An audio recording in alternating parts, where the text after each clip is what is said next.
क्षेत्रफलको आधारमा नेपालको सबैभन्दा ठूलो राष्ट्रिय निकुञ्ज कुन हो?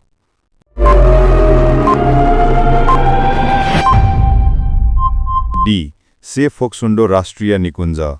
नेपालमा चिया क्षेत्र घोषणा गरिएका 5 जिल्लाहरू कुन कुन हुन्?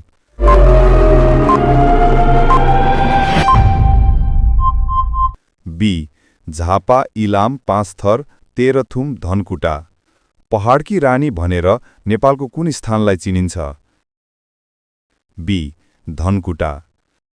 नेपालको कुन नदीलाई भारतमा सरयू नदी भनेर चिनिन्छ? सी.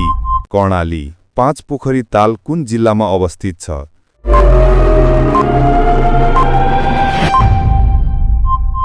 सी. सिन्धुपाल्चोक। नेपालको चेरापुञ्जी भनेर चिनिने सबैभन्दा बढी वर्षा हुने स्थान कुन हो?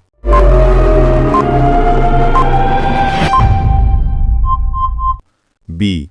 लुम्ले, कास्की। सगरमाथाको उचाइ 8848.86 मिटर कहिले सार्वजनिक गरिएको थियो?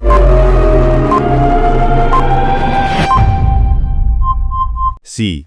सन् 2020 डिसेम्बर। जैविक विविधताको दृष्टिले नेपाल विश्वको कतिऔं स्थानमा पर्दछ?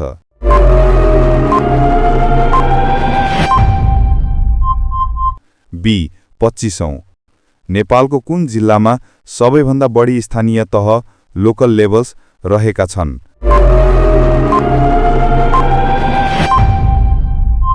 सी. सर्लाही।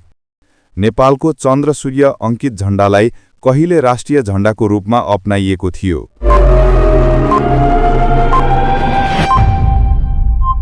डी. विक्रम सम्वत 2021। विश्वको सबैभन्दा अग्लो स्थानमा रहेको तिलिचो ताल कुन जिल्लामा अवस्थित छ?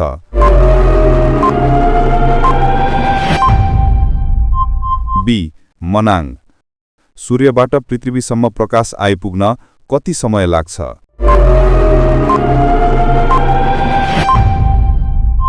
सी. 8 minute 20 second. नेपालको राष्ट्रिय गान सयौं खुङ्गा फूलका हामी का संगीतकार को हुन्?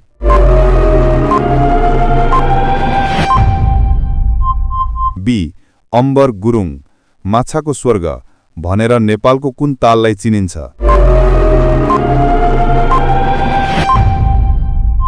बी. बेगनास ताल। दूरीको हिसाबमा नेपालको सबैभन्दा लामो नदी कुन हो? सी. कर्णाली 1080 किलोमिटर।